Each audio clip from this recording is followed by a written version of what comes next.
Welcome to Good Morning Hospitality, your one-stop shop for the latest news, noteworthy trends, and thought-provoking discussions across the industry. From hotels to short-term rentals to all things travel and hospitality, you'll find each episode equips you with the information that you need to start your week. Join us on Good Morning Hospitality every Wednesday, wherever you get your podcasts.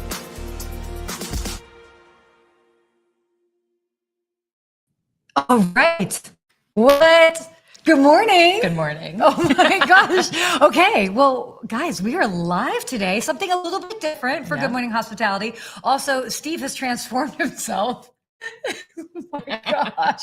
We have a lovely, we've got a different host today. That's right. We miss Steve though. I know we do. Yeah. We do. But we've got girl power today. That's right. That's right. For those of you who don't know me, I'm Katie Cline. I'm the host of Sweet Success. I was once in your chair, Sarah, with Steve. So it's nice to be on the other side today. I know. It's really nice. So if it looks a little bit different, it is different because we're here live at the Skift Global Forum in New York City. Yes. So you're based here. I'm based here. I love this event every single year. Yeah. It brings together just everyone in the travel and hospitality industry. Mm-hmm. You can feel the energy in the room. Yeah, I have to say, so it's my first time being here. It's been on my list to attend, and travel schedules, the way that they work out, and it's great. I was here last night for the opening night, and we'll talk a little bit about this morning what's been going on. But I mean, the conference is happening now, so this is it's cool. There's some big players in the room. There's huge players here, and I know you were here last night. Yeah. You heard from two of them. Yes. So tell me, you need to fill me in on everything. Let's kick off with Glenn Fogel from Booking. Yes, exactly. So this was great. So last night, first of all, I mean, it was standing room only, which was really cool to see, especially because it started at 6 p.m. Everybody was here. Everybody was like ready and eager to hear what's going on in the world of travel. So we had Glenn Fogel, so Booking.com CEO, and it was an interesting conversation. Obviously, the topic of AI, huge. Yeah, that is the through line, it seems like. It definitely is. But he was really kind of comparing this sort of like AI boom, so to speak, with the .com boom, and kind of thinking, because he was asked, like, is there going to be an AI bubble? And there probably will be, as we saw with the .com boom, but it also lasted throughout after, we're still on .coms. We're still on .coms. Exactly. Oh my gosh. Oh yes, exactly. So again, it is this interesting reminder of like, we're in the middle of it, but there's still so much more to discover. And in 5 years, the landscape is going to be completely different. In 10 years, I mean, the future is looking bright. I appreciated the comparison too, because I feel like it takes a lot of that fear mongering out of AI, where everyone's like, ooh, big scary robots coming for our jobs. But when he said, hey, this is similar to what we experienced when the internet bubble began, it almost puts you back in the seat of going, oh, okay. And here we are, still surviving, still without robots taking over. But what is it's going to superpower us in the future? Yeah. And I love that you bring that up, because that is something that a lot of people get nervous about. But anytime there's any sort of new tech that gets launched, people are always nervous until we learn to integrate it into our lives. And so right now it's still so much, even though it's grown so much in the past year, 2 years, it's still so much in its infancy. Yeah. And again, this is also the fun time. I call it the fun time, where it will see a difference between what in theory things will happen and then what actually ends up. Yeah. Predictions versus future reality. Absolutely. Yeah. So, which then goes on to the next, we also have Brian Chesky on. So he joined us live, which was really great. Big fan of what they're doing over there at Airbnb. And I love that they're kind of doing the experiences 2.0, so to speak, so that people can book services and all different chefs, massages.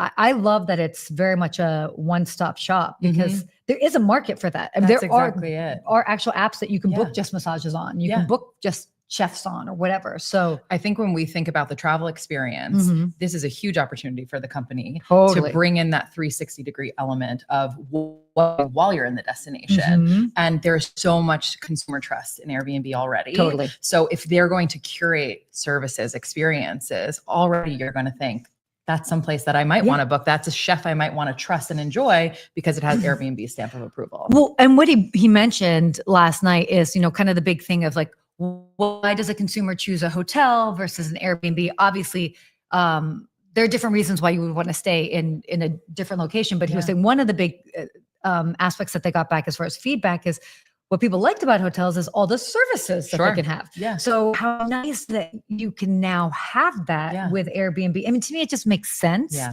I mean, I've got clients that stay Airbnbs. I also have clients that stay at luxury hotels.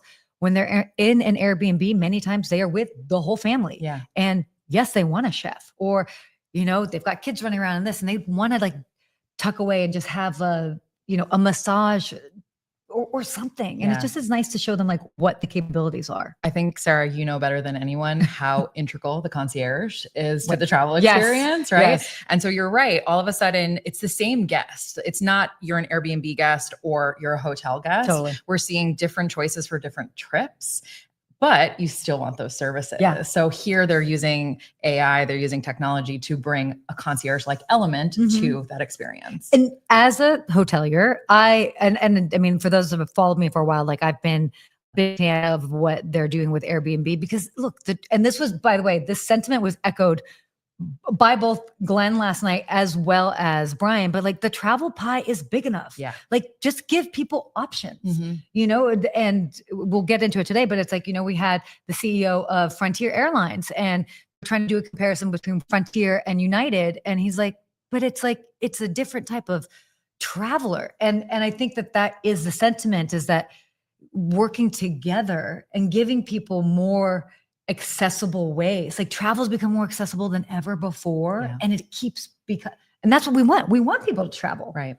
It's not one or the other anymore. I mean, I also come from a hotel background. I will always love hotels, but I also have 2 little ones. So being able to rent an Airbnb where I can put the kids in different rooms and not go to bed at 8 p.m. myself. Yeah. That's really attractive to me. That would cost a lot more money to buy a hotel suite that had the same amount of footprint. Oh, completely. I mean, it just economically makes sense in certain situations, but we digress. The point is like last night there was a great conversation, great discussion. And what I love about having these CEOs on is that we're kind of pulling back the curtain a little bit, seeing more than just bottom line, seeing more than just what the headlines are, but getting a little peek into like, okay, what's the roadmap for the future? Like, what are they really seeing? Because sometimes you don't get that in the headlines. Exactly. And you understand why. When they're talking to the street, they need to be talking about what happened last quarter and what's coming next quarter, right? But for all and of the trends us, they're seeing. Exactly. We want to know where's their head at, what are they looking at long term? And that's what gets us excited. Totally. And the conversations, it was funny because we were about to hop on this live earlier, but I was like, okay, Katie, I have to go. Like, we have to go listen to some of these nerds in the front row taking notes. Very nerdy. Very nerdy. So, okay, switching gears to today. Yes. I love that we've both. So I'm going to pull up the schedule for today.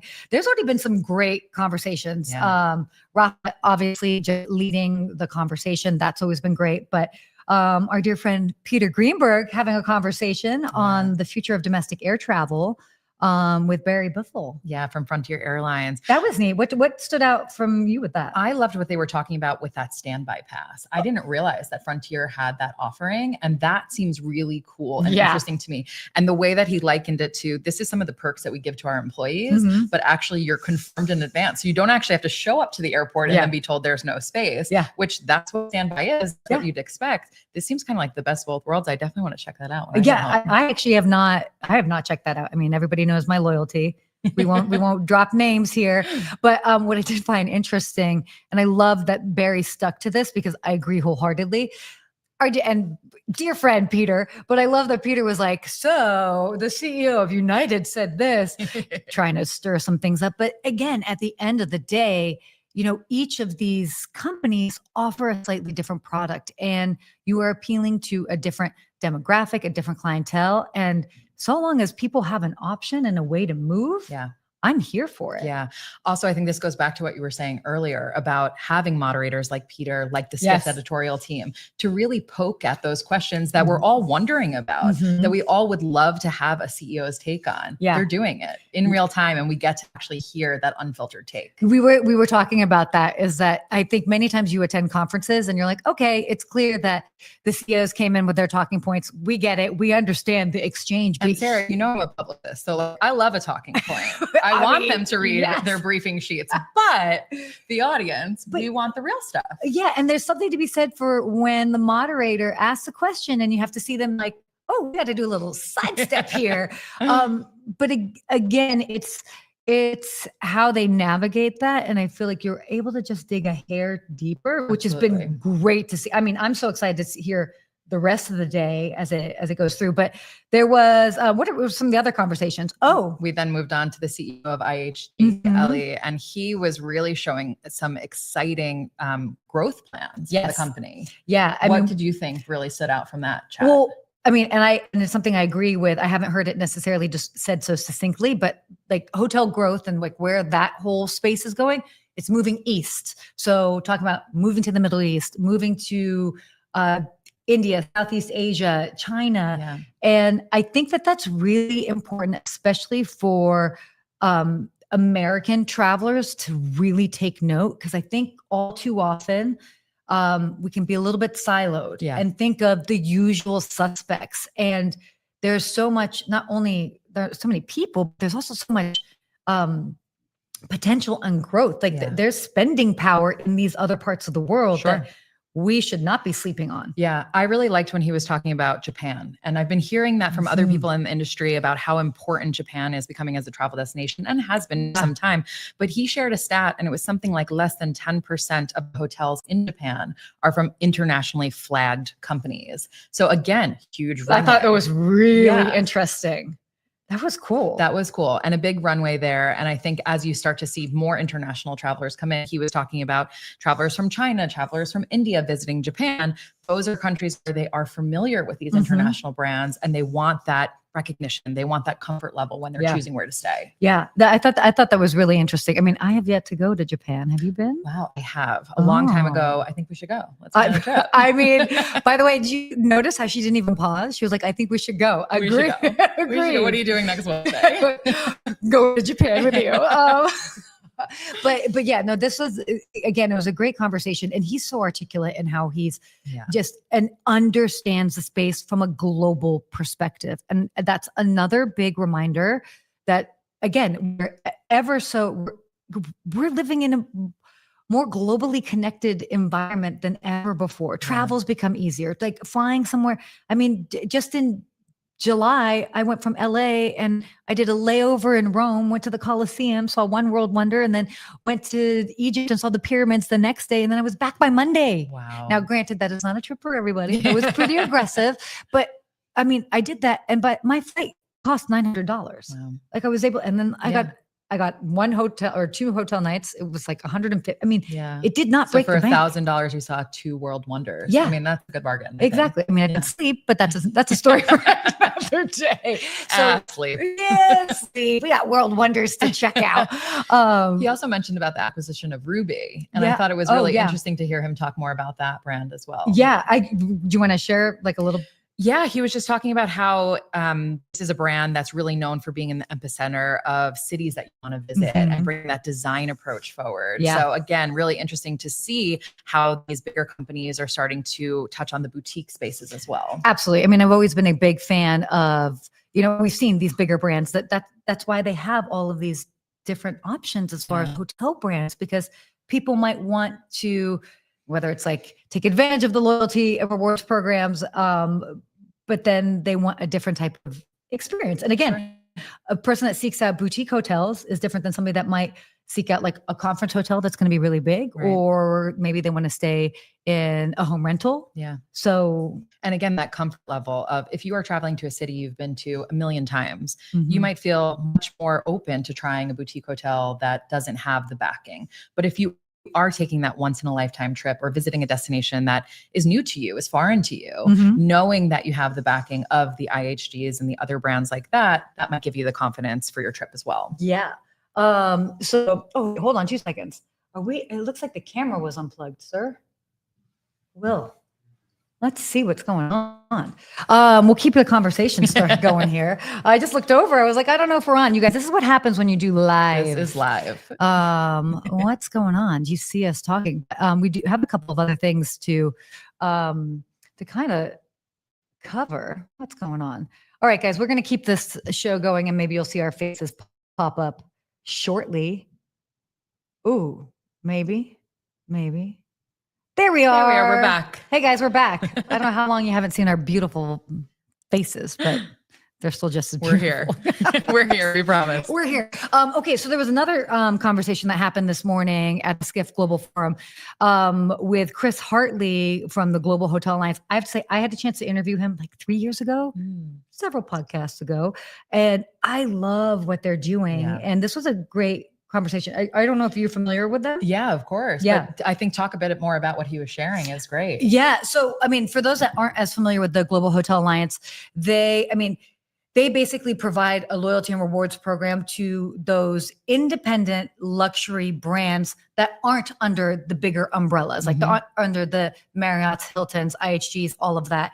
And I love what they're doing. Because again, the Kempinski's, the Oakter collection, like those type of brands that absolutely can and should foster brand loyalty, but yeah, now they're able to do it through the Global Hotel Alliance and allowing those boutique hotels to still remain independent. Yeah, that's the beauty of that, I think. And then because a lot of those brands are more in the luxury space, that was also really exciting because as we've talked about, okay, what is the future of travel? Like, the economy, it's precarious, what's going on, but everybody is continuing to lean into the fact that luxury is here to stay. I mean, luxury kind of weathers through. Yeah. And we heard that he was in conversation with Dilip from Minor Hotels CEO, and he at that top end, those top spenders are the ones that are always rebounding fastest and strongest. Yeah. They want the experiences. So it's funny because it reminded me of, I guess it was a crash in 2008. How old am I? Don't ask that question. I was working at the Peninsula Hotel in Beverly Hills at the time. And it's so funny because I'll talk to people and they'll be like, oh, don't you remember when the economy crashed in 2008? And I'm like, I didn't feel it, thankfully. Right. Because I was working in a luxury hotel environment. And it's maybe there was a little bit of a dip, but nothing too significant that impacted my day-to-day life. Right. So that a good reminder of is a proof you lived in real life that you saw the rebound right there. Yeah. Dilip also spoke about the recent acquisition of Cinnamon Hotels. And I know you actually stayed in a Cinnamon hotel in Sri Lanka. Yeah. Which was very cool. Oh, fantastic. Yeah, I mean, Sri Lanka is a wonderful destination, but again, this is this reminder. And what I love that they were even talking about Sri Lanka is Sri Lanka generally is not a common travel destination for a lot of Americans. A lot of Europeans go there. Germans, British, French, but not as many Americans. It's a long trip. It's a long flight. But so it just tends to fly a little bit under the radar, but it's a beautiful destination. Gorgeous. My husband and I went for our honeymoon. And love that. Absolutely fell in love with it. We traveled around the south part. I wish I had time for the north as well. But I really wanted to spend time in each of the locations. Completely fell in love with it. And the food was fantastic. The food is really good. And it's wonderful experiencing hospitality in different countries because it is that reminder that we are all human and we all are touched by the same things. It doesn't matter the language. It doesn't matter the cultural background. The human element that unites us all really always comes through in hospitality. I think that's what I love the most about it. That's what I love most about it. We're not that different. No. Even though we might have had completely opposite upbringings, we are not that different from each other. And we see that when we travel and we stay. So true. So there's been a couple of other conversations. I'm just trying to see. So I'm actually excited for this conversation that's happening right now. Agentic AI and travel. Again, AI, huge topic. Were there other topics that were kind of like looking interesting for you? I think the whole itinerary, honestly, every single session is jam-packed with information. And again, I just can't wait to get back in that front row and be that nerd taking notes and listening. I know. So this has definitely been, it's great. So you'll stay tuned for all the social media, by the way, that's going on from here with Skift. I think our own social as well. We'll absolutely be recapping it. But if the Global Forum has been on your mind or like, oh, I need to go at some point, this is your reminder that, yeah, you should definitely everyone is here, it feels like. So if you're not, come join us. Yes. The FOMO is real. Yes. So, okay, that being said, we'll shift back to our regularly scheduled programming. Okay. We always kind of like wrap up our segment with a real-time recap. Okay. As I like to say, real-time recap. Love it. With the dance moves. I know. I have no excuse this time. It's not 7 a.m. So what have you seen out there on the streets of hospitality? Fairly recently, I was up in the Finger Lakes in upstate New York. Absolutely stunning. I was setting up an Airbnb for myself up there. And I had thought we were going to set it up much faster than we did. We still got it done in 7 days, which I think is really fast for a full-scale renovation. Sure. But I had originally think like 4 or 5. So when we realized we needed to stay longer before we were moving into our place, I had a last-minute scramble on Airbnb trying to find a place to stay. And I found this gorgeous farmhouse that was on a winery. The daughters of the winemaker were the ones who run the property. They just decorated it absolutely stunning.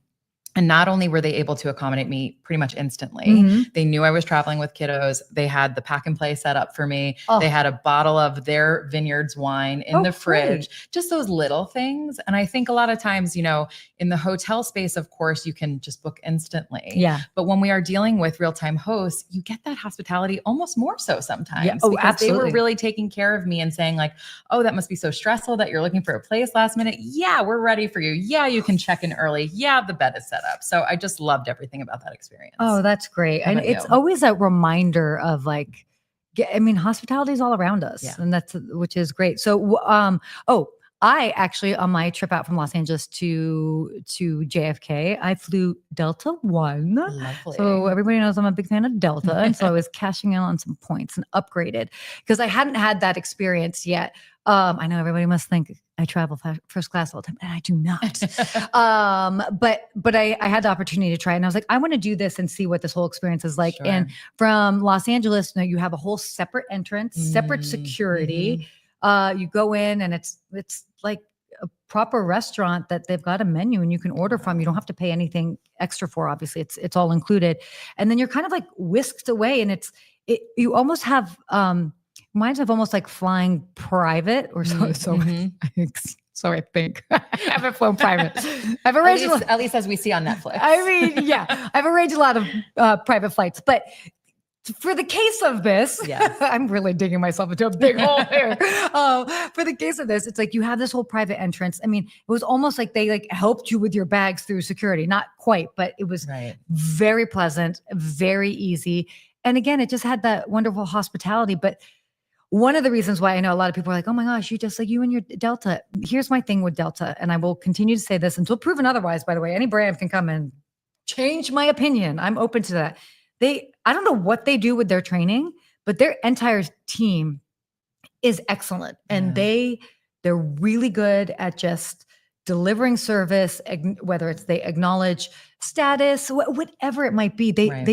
They're good. Yeah. But also what I'm hearing from your experience is they took away all of the friction that you typically have in the airport experience. You didn't have to wait in the long lines for check-in. You had a different entrance. You had a real restaurant, not like a horrible airport experience. And then boarding was easy. And then once you're on the plane, you have a beautiful product, of course. Oh, completely. Yeah, so we sound like a commercial for Delta One. We did. And it's like hashtag not sponsored at all. Okay. I used real points for that. But I'm open to it. But call Sarah, Delta. Yeah, exactly. Call me 1-800. Anyway, so yeah, it's been great. So I always like, kind of reminding our listeners why we do this real-time recap is, again, when you work in hospitality, I know you get it. You go through the same things over and over and over again. And sometimes it's just, to be inspired to deliver good service, you have to be tuned into seeing it around you. Right. Because if you don't become too used to it and you like look for the magical moments, it's then easier for you to create that and magic. For us, we're delivering it over and over and over again. But for that one guest, it's that one experience. Yes. So just like what I was saying with that host that allowed me to check in early and made it all just so easy and seamless for me. They would have done that for, hundreds of guests before me, but it stood out to me and it was special to me and it was the one time for me. So I think it's such an inspiration to continue to deliver the level of service that we want. It is what makes the hospitality industry so special. So, wow, how have we done with our timing here? Looks like we're doing pretty good. Well, I mean, the goal was we didn't want this show to be too long today because there's a lot of conversations happening upstairs.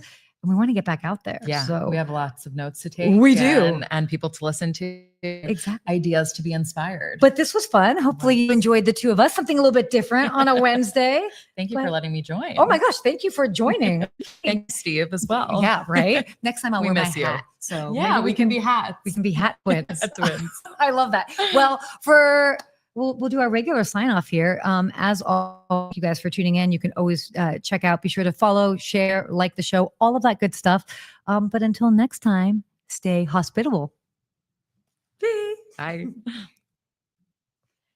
Yay. We're ending the stream.